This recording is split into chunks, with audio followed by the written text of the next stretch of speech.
Hi friends, स्वागत आहे तुमचं आजच्या अजून एका नवीन व्हिडिओमध्ये। तर आज आपण बघणार आहोत खारे शेंगदाणे अगदी झटपट कसे तयार करायचे। खारे शेंगदाणे म्हटलं म्हणजे अगदी लहानांपासून मोठ्यांपर्यंत सगळ्यांनाच आवडतात आणि हे खारे शेंगदाणे आपण मस्त एखादी मूवी बघताना एन्जॉय करू शकतो किंवा मग आपण एखाद्या ट्रिपला बाहेर गेलो तर सोबत हे शेंगदाणे आपण घेऊन जाऊ शकतो। तर इथे मी घेतलेले आहे 1 कटोरी शेंगदाणे। तर शक्यतो जे खारे शेंगदाण्यांसाठी शेंगदाणे असतात तर ते थोडे मोठे असतात आणि सोलापुरी शेंगदाणे असतात, कारण की सोलापुरी शेंगदाण्यांमध्ये तेलाचं प्रमाण थोडंसं कमी असतं, त्यामुळे ते शक्यतो खारे शेंगदाण्यांसाठी त्याचा वापर केला जातो आणि ते साईजला थोडेसे मोठे असतात। सोलापुरी शेंगदाणे जे आहे तर ते सगळ्यांनाच अवेलेबल होतील असं नाही, त्यामुळे मी या ठिकाणी जे आपल्या मार्केटमध्ये सहज मिळतात अशा प्रकारचे शेंगदाणे मी घेतलेले आहे, पण थोडेसे साईजला मोठे असे बघून मी या ठिकाणी हे शेंगदाणे घेतलेले आहेत। तर मार्केटमध्ये ज्या प्रकारे खारे शेंगदाणे विकले जातात, म्हणजेच की गाडीवरती एखाद्या गाड्यावरती ज्या प्रकारे खारे शेंगदाणे विकले जातात त्याच चवीचे खारे शेंगदाणे आज आपण घरच्या घरी बनवणार आहोत। अगदी झटपट तयार होतात। जर मुलांना दुपारची छोटीशी भूक लागली आणि चटपटीत असं काहीतरी खायची इच्छा झाली तर तुम्ही हे अगदी 10 ते 15 मिनिटात बनवून देऊ शकता। चला तर मग छानशा अशा रेसिपीकडे वळूयात। तर इथे मी एका पातेल्यामध्ये पाणी घेतलेलं आहे। तर या पाण्यामध्ये आपण टाकून घेणार आहोत ते म्हणजे शेंगदाणे। तर शेंगदाणे जोपर्यंत त्याला एक उकळी येत नाही तोपर्यंत आपण त्याला हाय फ्लेमवरती म्हणजेच मोठ्या गॅसवरती आपण त्याला छान अशी एक उकळी काढून घेऊयात। आणि या स्टेजला जर तुम्हाला मीठ टाकायचं असेल तर तुम्ही मीठ टाकू शकता, पण मी जे आहे तर एक उकळी आल्यानंतर त्यामध्ये मीठ टाकणार आहे। तर या ठिकाणी तुम्ही बघू शकता जे शेंगदाणे आहेत तर त्यांना छान अशी उकळी आलेली आहे आणि त्याचा जो कलर आहे तर तो थोडासा वेगळा झालेला आहे। म्हणजे ज्या प्रकारे आपण शेंगदाणे वगैरे उकडतो म्हणजे शेंगा वगैरे उकडतो तर त्या शेंगांना आतमध्ये जसं दाण्यांना कलर येतो त्याच प्रकारचा कलर इथे आलेला आहे। तर एक उकळी आल्यानंतर गॅसची जी फ्लेम आहे तर ती आपण कमी करू आणि 1-2 ते 3 मिनिटासाठी त्यांना परत छान असं उकळू देऊ।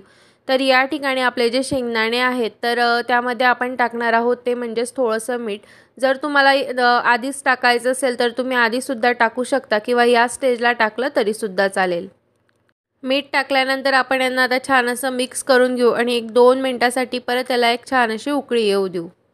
तर इथे 2 मिनिट झालेले आहे आणि इथे तुम्ही बघू शकता कशा प्रकारची उकळी आलेली आणि शेंगदाण्यांचा जो कलर आहे तर तो सुद्धा छान असा चेंज झालेला आहे।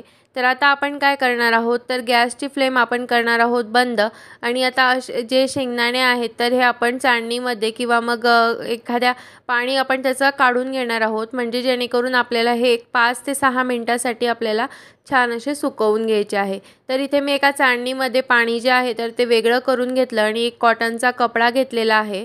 तर इथं मी त्याच्यावरती याला सुकायला टाकणार आहे। आपल्याला खूप जास्त असं वाळवायचं नाही आहे, फक्त जस्ट 5 ते 6 मिनिटं असं याला मोकळं करून घ्यायचं आहे, म्हणजे जेणेकरून शेंगदाण्यांमधलं जे पाणी असेल तर ते पूर्ण निघून जाईल।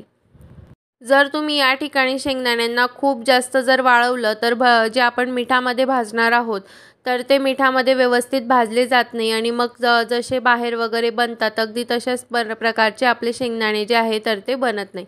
त्यामुळे या ठिकाणी तुम्ही बघू शकता मी थोडेसे मोकळे जे आहे तर ते शेंगदाणे टाकून घेतलेले आहेत। तर अशाच प्रकारे तुम्हाला सुद्धा टाकून घ्यायचे। तर इथे उन्हात वगैरे न ठेवता फक्त फॅनच्या हवेखाली किंवा मग असंच ठेवलं तरीसुद्धा चालेल। तर या ठिकाणी तुम्ही बघू शकता शेंगदाण्यांचं पूर्ण जे पाणी आहे तर ते कॉटनच्या कपड्यावरती पूर्ण लागून गेलेलं आहे आणि शेंगदाणे जे आहे तर ते आपले थोडेसे असे वाळले गेलेले आहेत। तर इथे तुम्ही बघू शकता शेंगदाण्यांचा जो कलर आहे तर तो सुद्धा थोडासा वेगळा झालेला आहे। तर शेंगदाणे जोपर्यंत वाळत होते तोपर्यंत या ठिकाणी मीठ जे आहे तर मी छान असं गरम करून घेतलेलं आहे। जर तुमच्याकडे वापरलेलं मीठ वगैरे असेल तर ते सुद्धा तुम्ही या ठिकाणी वापरू शकता। तर मीठ या ठिकाणी खूप छान असं गरम झालेलं आहे। तर यामध्ये मी टाकलं 1 वाटी शेंगदाणे।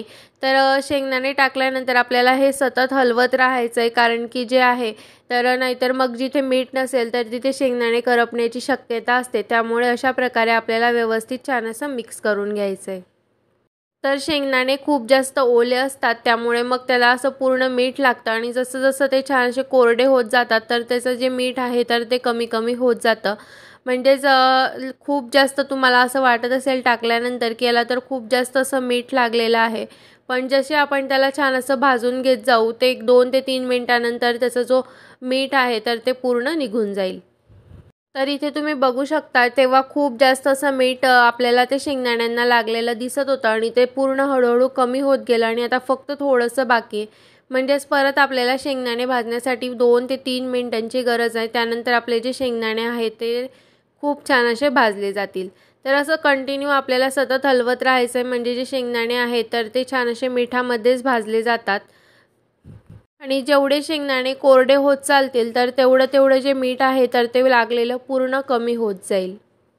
तर इथे तुम्ही बघू शकता पहिल्यापेक्षा थोडंसं जे मीठ आहे तर ते कमी होत गेलेलं आणि शेंगदाण्यांचा जो कलर आहे तर ज्या प्रकारे बाजारामध्ये खारे शेंगदाणे विकायला असतात तर त्याच प्रकारचा जो कलर आहे तर तो शेंगदाण्यांना आलेला आहे। तर इथे आता आपण शेंगदाणा चेक करून घेणार आहोत म्हणजे त्याचं साल वगैरे निघतंय का यावरून आपल्याला समजतं। तर इथं शेंगदाण्याचं जे साल आहे तर ते थोडंसं असं इझिली निघत नव्हतं त्याच्यामुळे मी त्याला अजून एक 2 ते 3 मिनिटं म्हणजे जवळपास 2 मिनिट याला छान असं परत मिक्स करून घ्यायचं। म्हणजे सतत हलवत राहिलं ना तर तेवढेच जे शेंगदाणे आहे तर ते छान असे आपले भाजले जातात। तर 2 मिनिटानंतर शेंगदाणे जे आहे तर ते छान असे भाजले गेलेले आहेत। तर अशा एक प्रकारची एखादी चाळणी घेऊन त्यामधलं मीठ तुम्ही काढून घेऊ शकता आणि मग तुम्ही बघू शकता इथे शेंगदाण्यांचा जो कलर आहे तर तो किती मस्त असा आलेला आहे। तर सेम प्रोसेसने आपल्याला दुसऱ्या बॅचमध्ये सुद्धा शेंगदाणे तयार करून घ्यायचे आहेत। तर यामध्ये मी परत 1 वाटी शेंगदाणे टाकून घेतले आणि तुम्ही बघू शकता इथं जे शेंगदाणे आहेत तर ते ना खूप जास्त असं मीठ लागलेलं आहे। जसं की मी तुम्हाला सांगितलं जसं ते कोरडे होत चालतील तसं त्याचं जे मीठ आहे तर ते पूर्ण कमी होत जाईल। तर इथे बघू शकता आता किती जास्त असं मीठ या ठिकाणी लागलेलं आहे। जसं आपला टाईम जाईल तेवढं त्याचं जे मीठ आहे तर ते कमी होत जातं। तर अशाच प्रकारे सेम प्रोसेसने मी जसं पहिले सांगितलं त्याच सेम प्रोसेसने मी सगळे बाकीचे शेंगदाणे सुद्धा छान असे हे भाजून घेते आणि मग तुम्हाला दाखवते। तर मार्केटमध्ये ज्या प्रकारे खारे शेंगदाणे मिळतात अगदी त्याच चवीचे आणि त्याच कलरचे आपण या ठिकाणी घरच्या घरी वाळूमध्ये न भाजता मिठाचा वापर करून आपण या ठिकाणी खारे शेंगदाणे तयार केलेले आहेत। तर अशा प्रकारचे खारे शेंगदाणे आपण एखादी मूवी बघत मस्त असं एन्जॉय करू शकतात आणि अगदी झटपट तयार होणारे आहे त्याच्यामुळे आपण अगदी केव्हाही हे तयार करू शकतो किंवा मग आपण एखाद्या ट्रॅव्हलिंगमध्ये जर बाहेर गेलो तर तेव्हासुद्धा आपण हे अशा प्रकारचे जे शेंगदाणे आहेत तर ते सोबत घेऊन जाऊ शकतो। चला तर मग फ्रेंड्स तुम्हाला ही रेसिपी कशी वाटली हे कमेंट करून नक्की सांगा आणि व्हिडिओ आवडला असेल तर लाईक करा, शेअर करा आणि चॅनलवर नवीन असाल तर सबस्क्राईब करा। तर भेटूया पुन्हा अशाच एका नवीन व्हिडिओसोबत, तोपर्यंत बाय बाय।